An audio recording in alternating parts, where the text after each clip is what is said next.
In May 2023, the internet went into frenzy. A Nigerian chef, Hilda Baci, was cooking. For days she was cooking. Her name was everywhere, from Lagos to London. But how does a chef, a very good one, go from a local celebrity to a global phenomenon in a matter of days? It wasn't an accident, it was a masterclass in strategy. So today I'm going to show you the unseen strategy or blueprint behind her record and the rise. Before the Guinness World Record attempt, Hilda Baci was already a notable figure in Nigerian culinary scene. She is a trained sociologist, but her passion for food was inspired by her mother, a chef. Hilda had a television show called Dine on a Budget, and she won the Jollof Face-Off competition back in 2021. She wasn't an unknown, but she wasn't a global brand either. Her stake was not just a record, but a chance to turn a personal passion into a national movement. Her vision was to inspire young African women and put Nigerian cuisine on the global map. Okay, let me ask you this question. What do you think made her popular? The record attempt, the PR, or the timing? Let me know in the comment section. She wasn't just cooking, she was curating culture and selling heritage through food. Jollof rice, for instance, is more than just a dish. It's a cultural identity across West Africa and even in Nigeria. So her attempt had deep symbolic weight. The moment that changed everything began on May 11, 2023. Hilda announced her intention to break the Guinness World Record for the longest cooking marathon. The previous record was held by Latatondo of India, and that particular record stood at 87 hours and 45 minutes. Hilda's goal was ambitious: 100 hours of continuous cooking.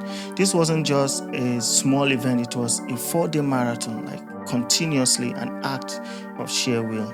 On Monday, May 15th, at exactly 7:45 a.m., she officially broke the world record.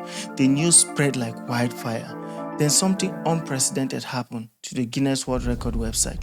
The Guinness World Record website actually crashed for 2 days due to massive traffic coming from Nigerians. That's how powerful the moment was. A new record, yes, but also a new level of digital engagement or traffic. High-profile figures from the then Vice President Yemi Osinbajo to Lagos Governor Sanwo-Olu and singer Tiwa Savage all visited her at the Amore Gardens in Lekki. Her celebrity was being amplified from all sides. A groundswell of support was building online and offline, a perfect storm for a national pride. But how did she maintain attention for 93 hours? And how did she turn a temporary spotlight into a lasting brand? The real story was in the strategy that very few people saw. How did she go viral? It started with the very platform she was on. The marathon format created a natural continuous stream of content. Her team strategically shared live updates, clips, and highlights across Instagram and Twitter, which is now called X, and other platforms. This constant output fed the algorithm, keeping her at the top of everyone's feeds. Her team understood that curiosity is a powerful driver. They posted behind-the-scenes clips and snippets of dishes, creating an appetite for more. And the community itself took over. Millions of Nigerians at home and abroad became like a distributed marketing team, sharing her story, her struggles, her triumph. This social sharing created a very powerful network effect. But there's a detail you might have missed. The official record was not 100 hours at the end of the day. After a review, Guinness confirmed her record at 93 hours and 11 minutes. Why the difference? She mistakenly took extra minutes on a rest break early on. This shows the meticulous rules behind the scenes. If you are learning something new, please hit the like button so that this content can reach more people. This wasn't just a cook-a-thon. It was a meticulously planned business operation. It requires significant resources, logistics, and leadership. Beyond the event itself, her team had a strategic plan to turn attention into a lasting enterprise. This includes brand deals and partnerships.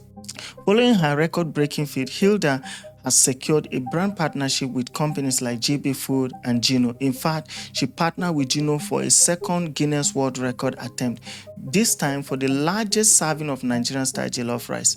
This shows her fame became a valuable asset. The brand alignment was strategic. It celebrated Nigerian culture and the resilient Nigerian spirit. Okay, let's settle down a bit. Let's debunk a few myths. Myth number 1, she still holds the record for the longest cooking marathon. No. In November 2023, Irish chef Alan Fisher surpassed her record with a new record of 119 hours and 57 minutes. Hilda was gracious and congratulated him, proving her brand is more than just about the title or the record. Myth number 2, her recent jollof rice was a spontaneous event. That is like she just started it out of the blue. No, in reality, the project almost took a year of planning, from custom fabricating a massive pot to managing logistics of feeding over 20,000 people. It was a monumental feat of organization.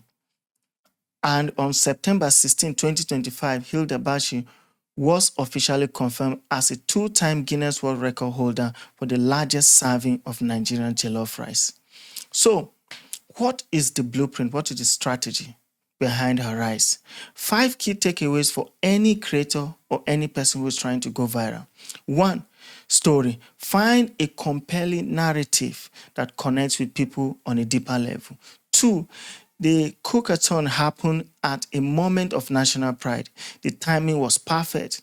3, format. Use a format that creates continuous, shareable content.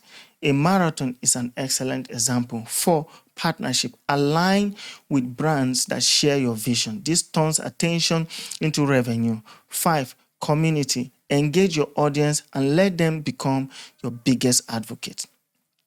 So, let me ask you a question. What part of this playbook or blueprint would you copy or avoid? Let me know in the comment section.